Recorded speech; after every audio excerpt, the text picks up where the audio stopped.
स्वागत है आप सभी का चैनल पर चलने वाली क्लासों में।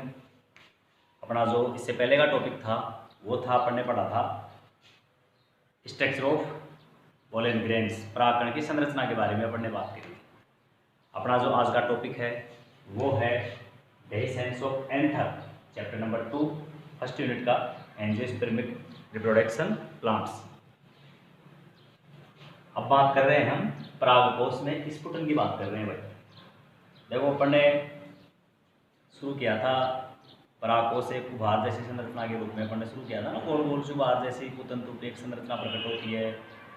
फिर धीरे धीरे उसकी सेल्स बढ़ती हैं, सेल्स को घेरे हुए एक एपिडर्मिस की लेयर होती है।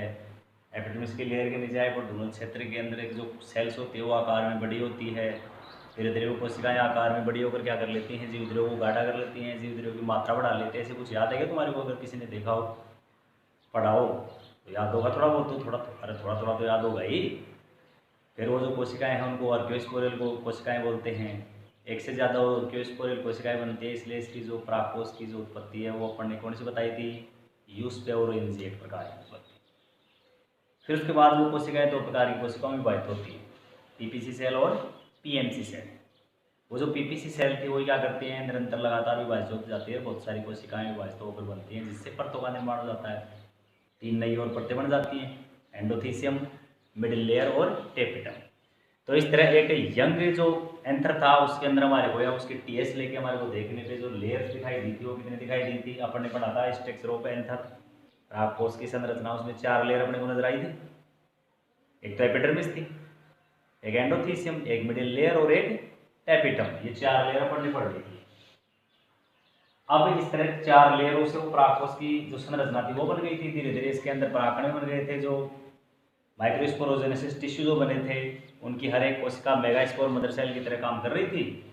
वो कोशिका आगे चलकर विभाजित हो गई, अर्धसूत्री विभाजन से उसके अंदर क्या बन गए? टेट्राड बन गए। और टेट्राडों के जो लेयर है वो टूटने से जो जितने भी जो लघु बीजाणु थे उसके अंदर मुक्त हो गए परागधानी में।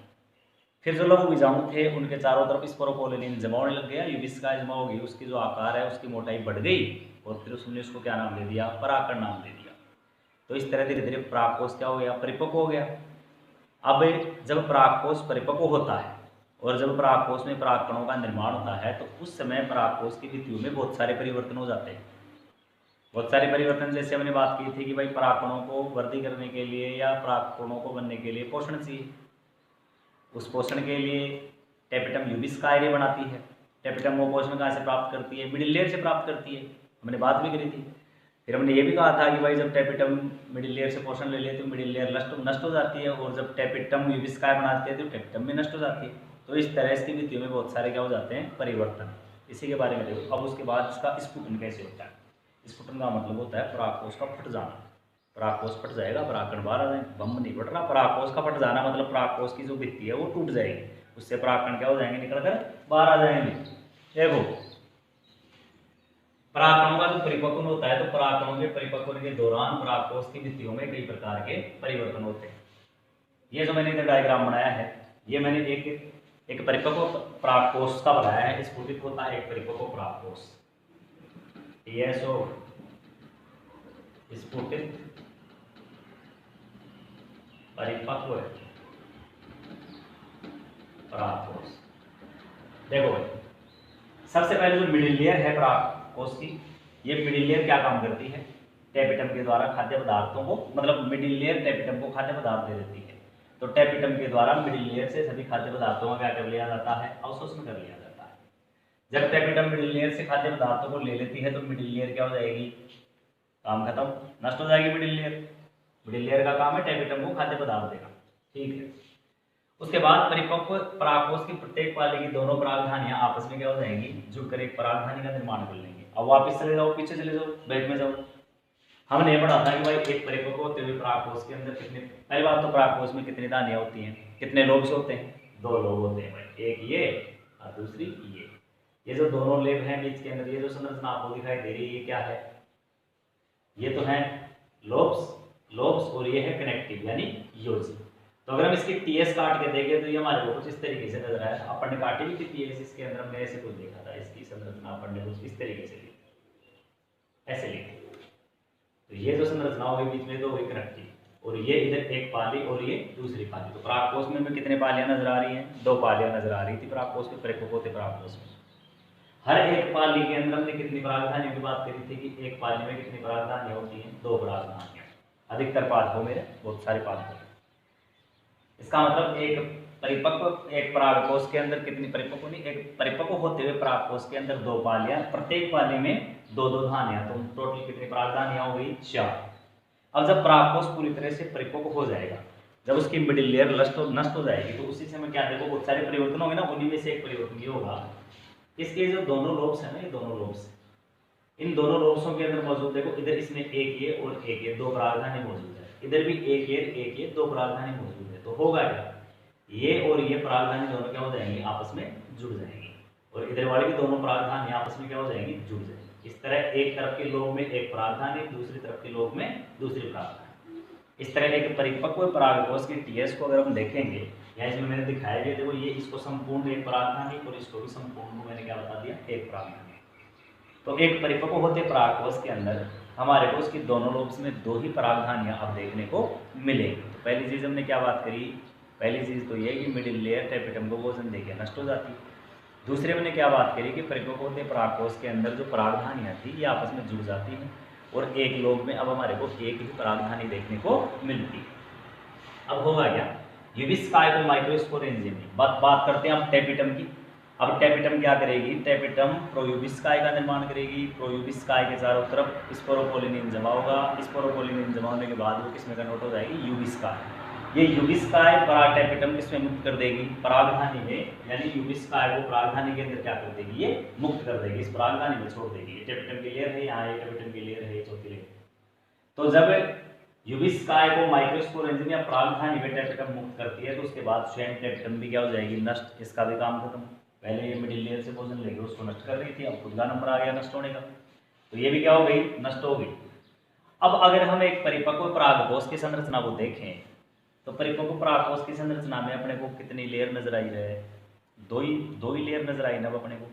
एक तो कौन सी? एपिडर्मिस, सबसे बाह्य परत, और एक मिडिल लेयर नष्ट हो गई, और एक एंडोथीसियम। 2 ही लेयर बची। अब मिडिल लेयर भी नष्ट हो गई और टेपिटम भी नष्ट हो गई। तब अपने को परिपक्व परागकोश में मात्र 2 ही लेयर नजर आएंगी। एक नजर आएगी एपिडर्मिस और एक नजर आएगी एंडोथीसियम। तो नष्ट हो गई। अब होता क्या है? ये जो एंडोथीसियम परत है, परिपक्व परागकोश की जो एंडोथीसियम परत है, ये आर्द्रताग्राही होती है, और आर्द्रताग्राही होने के कारण इसमें से पानी की क्या हो जाती है? कमी हो जाती है। अब ये प्रक्रिया कब संपन्न होती है? ये प्रक्रिया संपन्न होती है ज्यादातर शुष्क मौसम में। ज्यादातर कैसे मौसम में संपन्न होती है प्रक्रिया? परागकोश का जो ज्यादातर स्फुटन होता है वो कौन से मौसम में होता है? शुष्क मौसम में होता है। तो जब मौसम शुष्क होता है तो एंडोथीसियम में पानी की, एंडोथीसियम जो लेयर है उसमें पानी पड़ेगा। एंडोथीसियम की जो लेयर है उसमें पानी की क्या हो जाती है? हानि हो जाती है। तो जब इसमें पानी की या जल की हानि होती है तो एंडोथीसियम की जो लेयर है, इसकी जो कोशिकाएं हैं, एंडोथीसियम की सेल्स की जो कोशिका, इसके जो सेल्स हैं उसकी जो बाह्य भित्तियां हैं वो सिकुड़ कर क्या हो जाती है? आउटर। देखो एक छोटा सा डायग्राम यहाँ नजर मारो पहले। ये एंडोथीसियम की लेयर है, मान इसके लेयर की कोई सेल्स है, इसकी ये जो ये पत्तियां अपने को नजर आ रही है ना, ये जो मोटी मोटी सी दिखाई दे रही है, देखो ये और सी मोटी, ये जो मोटी सी लेयर नजर आ रही है ये है हरीय भित्तियां और ये है आंतरिक भित्ति, और ये जो लेयर नजर आ रही है आपका अवतल सतह के रूप में, ये पतली सी, ये है अवतल लेयर। तो जब पानी की कमी होगी तो एंडोथीसियम सेल्स की जो बाह्य भित्तियां है ना, ये बाह्य भित्ति से मुड़कर क्या हो जाएगी? अवतल हो जाएगी। पानी की कमी होने की वजह से ये भित्ति से मुड़कर क्या हो जाएगी? अवतल। लेकिन चूंकि ये अवतल नहीं होगी, क्योंकि इन पर क्या होता है? स्तूलन होता है। इनमें क्या होता है? स्तूलन, बहुत सारा स्तूलन जमा होता है अल्फा सेलुलोज का। अल्फा सेलुलोज का स्तूलन होने की वजह से यहाँ पर क्या होती है? थोड़ी सी मोटी होती है। इसकी वजह से इनमें किसी प्रकार का कोई परिवर्तन नहीं होता है। ये खिंचाव की वजह से क्या हो जाती है? अवतल हो जाती है। अब होगा क्या? बाह्य भित्तियों के अवतल होने के कारण संपूर्ण बाह्य सतह पर क्या पैदा हो जाता है? एक खिंचाव पैदा हो जाता है। इसकी जो बाह्य सतह है, परागकोश की बाह्य सतह, इस पे क्या पैदा हो जाएगा? पूरी की पूरी बाह्य सतह पे एक खिंचाव उत्पन्न हो जाएगा। इसी खिंचाव के कारण ये जो स्टोमियम की सेल्स हैं, ये सेल्स की लेयर जो क्या हो जाएगी? फट जाएगी। और जब स्टोमियम की सेल्स फटेगी तो परागकण निकल करके आ जाएंगे, मुक्त हो जाएंगे, वातावरण में आ जाएंगे, परागधानियों से निकलकर बाहर आ जाएंगे। इस तरह परागकोश का क्या होता है? स्फुटन होता है। अच्छा, परागकोश का जो स्फुटन होता है, जो लेयर यहाँ पर जहाँ पर इन पे ये पदार्थ जमा नहीं होता, स्तूलन नहीं होता है सेलुलोज का, उस वाले स्तूलन, उसको तुमने पीछे एक नाम पढ़ा था कि स्टोमियम। स्टोमियम की अपन ने बात करी थी, जहाँ अपन ने एंथर के स्ट्रक्चर को पढ़ा था। वहाँ पर जो मैंने ऐसे डायग्राम बनाया था, इसकी चारों लेयरों के लिए एक कोण का आधार मानकर ऐसे मैंने एक डायग्राम सा बनाया था। अगर किसी के दिमाग में, दिमाग तो है नहीं, कहाँ से आएगा। वहाँ पर मैंने ये जो संरचना बनाई थी, इसको बताया था मैंने स्टोमियम। ये संरचना स्टोमियम बताई थी ना। तो ये वाली जो स्टोमियम वाली संरचना है ना, ये कौन सी संरचना है, ये परागकोश की वो पतली सी लेयर है जहाँ पर अल्फा सेलुलोज का स्थूलन नहीं होता। और स्टोमियम ही वह जगह है परागकोश की भित्ति की जहाँ पर क्या होता है, स्फुटन होता है। ये देखो कहाँ गया, ये रहा, ये स्टोमियम दर्शाया मैंने। ये स्टोमियम वाला वो पार्ट है परागकोश का जहाँ पर अल्फा सेलुलोज का स्थूलन नहीं होता। और यहीं से निकलकर परागकोश ये दिखाई दे रहा है डायग्राम में। इसके अंदर ये वाटर मार्कर, ये मैंने जो बाउंड्रीज बनाई, ये मैंने तुम्हारे को सिर्फ ये स्फुटन समझाने के लिए बनाया है। इसमें अपने को दोनों लेयर वगैरह नहीं दर्शानी। देखो ये एक लोब और ये दूसरी लोब, इसमें एक ही परागधानी थी, इसमें भी अब एक ही परागधानी। इसमें ये वो स्थान है जहाँ पर अल्फा सेलुलोज का स्थूलन नहीं है। तो ये स्टोमियम वाले पार्ट है। अब स्टोमियम के अंदर जो लेयर है वहाँ पर जो एंडोथीसियम की सेल्स है उनमें खिंचाव पैदा हो गया। खिंचाव पैदा हो गया तो ये सेल्स यहाँ से क्या हो जाएगी, फट जाएंगी। तो यहाँ से जो परागकण इसमें भरे हुए थे परागधानी के निकल कर वातावरण में आ जाएंगे और फिर आगे किसके लिए भाग लेंगे, फर्टिलाइजेशन की प्रक्रिया के लिए ये डेवलप होंगी। किसमें, मेल गेमेटोफाइट में, नर युग्मकोद्भिद का ये क्या कर लेंगे, निर्माण कर लेंगे। स्फुटन की विधियाँ। अब जो परागकोश में स्फुटन होता है वो कितने तरीकों से होता है, परागकोश में स्फुटन होता है वो कितने तरीकों से होता है। देखो परागकोश में स्फुटन के जो तरीके हैं, अपने हाथ को ऐसे कर लेते हैं, अपना ऐसे कर लेते हैं, ऐसे कर लेते हैं, जोड़ नहीं रहा, हम ऐसे कर लेते हैं अपने आप, हाथ को ऐसे कर, ठीक है। ये परागकोश है, परागकोश की पाली है, ये परागकोश की पाली है। अब होगा क्या, मैं मतलब इसको ऐसे करके देख सकता हूँ। पहले वाले सबसे पहला जो स्फुटन की विधि है, नाम तो बताएं। देखो सबसे पहली जो स्फुटन की विधि है वो है अनुप्रस्थ स्फुटन। दूसरा जो स्फुटन है वो है लंबवत स्फुटन। तीसरा जो प्रकार है वो छिद्रमय स्फुटन। और चौथा जो प्रकार है वो है कपाटीय स्फुटन। ये क्या है, ये रहा कपाटीय स्फुटन। इसको हटा देता हूँ, ये मैंने समझाने के लिए बनाया था। ये चार प्रकार के स्फुटन हो गए, मतलब चार तरीकों से परागकोश का क्या होता है, स्फुटन होता है। चार विधियां स्फुटन की, अनुप्रस्थ स्फुटन, लंबवत स्फुटन, छिद्रमय स्फुटन और कपाटीय स्फुटन। सबसे पहले हम बात करते हैं अनुप्रस्थ स्फुटन। अनुप्रस्थ स्फुटन के लिए अपन क्या करेंगे, इसकी लोब्स हैं, ये परागकोश की लोब्स है। मैं इसको समझाने के लिए यूँ कर देता हूँ। परागकोश है ये ऐसे, मतलब परागकोश की दोनों पालियां हैं। अब इसका जो पाली का जो शीर्ष वाला भाग है, बीच में से शीर्ष वाले भाग से थोड़ा सा नीचे परागकोश यूँ खुल जाएगा, यूँ खुल जाएगा ऐसे। तो जब परागकोश यूँ बीच में सेंटर वाला जो पार्ट है उसमें से परागकोश की पालियां यूँ खुल जाए, यूँ खुल जाए, इस तरीके से खुल जाए, तो इस प्रकार का स्फुटन कौन सा स्फुटन कहलाएगा, अनुप्रस्थ स्फुटन। ये लोग यूँ खुल जाएगी। दूसरा जो स्फुटन है वो है लंबवत स्फुटन। इसमें क्या होगा, इसके अंदर, इसमें तो अपन ने यूँ खोल के दर्शाया था, मतलब जैसे ये इस हाथ में भी अपन दर्शाते कि यहाँ वाला पार्ट है यूँ खुल जाए। लंबवत में क्या होगा, स्फुटन इस तरीके से होगा। परागकोश के जो लोब्स हैं उनके लोब्स के बीच में जो स्टोमियम वाला भाग है वहां से ये स्फुटित हो जाएगा। इस तरीके से इसकी लोब्स क्या हो जाएगी, खुल जाएगी, ठीक है। अगर छिद्रमय स्फुटन की बात करें तो छिद्रमय स्फुटन यहाँ पर देखो, ये परागकोश की संरचना है। इसका जो शीर्ष वाला पार्ट होता है, ये वाला जो शीर्ष वाले भाग उसकी बात कर रहा हूँ, शीर्ष वाला भाग क्या हो जाएगा, इस तरीके से खुल जाएगा, इस तरीके से शीर्ष वाला भाग खुल जाएगा। शीर्ष वाले भाग के जो लोब्स हैं उनमें ऐसे छिद्र खुल जाए, तो सब शीर्ष वाले भाग से ऐसे छिद्र खुले तो इसे क्या कहा जाता है, छिद्रमय स्फुटन। कपाटीय स्फुटन के अंदर क्या होता है, हाथ देखो इस डायग्राम से समझ लो। कपाटीय स्फुटन के अंदर दोनों जो पालियां होती है ना, लोब्स, इसके लोब्स के अंदर यहाँ साइड में से यह ऊपर से इस तरीके से क्या हो जाता है, यूं खुल जाता है साइड में। जैसे ये मेरा अंगूठा देख रहा है, अंगूठे से समझ सकते हो इस तरह से खुल जाता है। तो ये हो गया क्या, कपाटीय स्फुटन। तो अपन हाथ को इसी तरह रखकर इसके चारों प्रकार के स्फुटन समझा सकते हैं। जब इस तरीके से हो तो अनुप्रस्थ स्फुटन, जब इस तरीके से हो तो लंबवत स्फुटन, जब इस तरीके ऊपर से खुले तो छिद्रमय स्फुटन, और जब इस तरीके से हो तो कपाटीय स्फुटन। तो ये टोटल कितने प्रकार का स्फुटन हो गया, चार प्रकार का स्फुटन इसके अंदर हमारे को देखने को मिलेगा। ये टोटल चार ही प्रकार हैं जो एंथर के स्फुटन को दर्शाते हैं। अब सबसे पहले अगर हम बात करें स्फुटन, अनुप्रस्थ स्फुटन की बात करें तो अनुप्रस्थ स्फुटन अपने को किसमें देखने को मिलेगा, ये देखने को मिलेगा अपने को तुलसी में। अनुप्रस्थ स्फुटन किसमें देखने को मिलेगा, तुलसी के अंदर अपने को ये तुलसी इसका एग्जाम्पल है। तुलसी के अंदर जो परागकोश का स्फुटन होता है वो कैसा होता है, अनुप्रस्थ होता है। और इसके अंदर जो परागकोश की जो पालियां हैं वो पालियां इस तरीके से, इसकी जो पालियां हैं वो अनुप्रस्थ स्फुटित होती है। इसकी पालियां अनुप्रस्थ क्या हो जाती है, अनुप्रस्थ रूप से स्फुटित होती है। और ये जो दूसरा अपने पास देखने को मिल रहा है लंबवत स्फुटन, ये देखने को मिलेगा कैप्सुला। आदर्श एंजियोस्पर्म प्लांट्स के रूप में अपने कैप्सुला तो लिया था, तो ये किस में देखने को मिलेगा, अपने को कैप्सुला में देखने को मिलेगा। इसके अंदर जो पालियां हैं परागकोश की वो कैसे स्फुटित होती हैं, लंबवत स्फुटित होती है। इसमें पालियां कैसे तो लंबवत स्फुटित हो जाती है।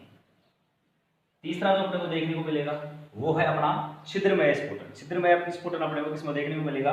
मकोई, इसका एग्जाम्पल है मकोई। छिद्रमय स्फुटन का एग्जाम्पल कौन है भाई?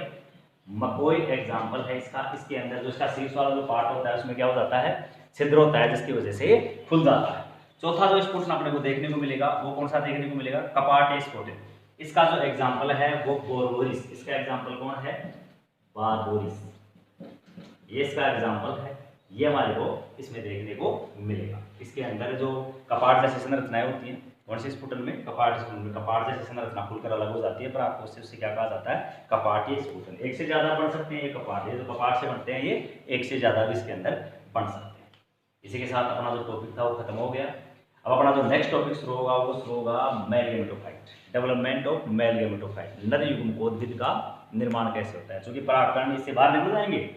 अब ये परागकण विभिन्न माध्यमों से या विभिन्न परागण की प्रक्रिया के अंदर विभिन्न तरीकों से वर्तिकाग्र पर पहुंचेंगे और वहां पर जाकर ये जो पदार्थ है उसको अवशोषित करके अपना जीवद्रव्य बढ़ाएंगे। तो इसकी जो अंदर की जो लेयर है वो छिद्रों, जनन छिद्रों की सहायता से बाहर निकलकर परागनली का निर्माण करेगी। तो इस तरह अंकुरित परागकण को क्या कहा जाता है? नर युग्मकोद्भिद कहा जाता है। नर युग्मकोद्भिद की जो प्रोसेस है वो परागण की प्रक्रिया से पहले भी होती है और परागण की प्रक्रिया के बाद भी होती है। अगला जो टॉपिक शुरू करेंगे अपन वो शुरू करेंगे डेवलपमेंट ऑफ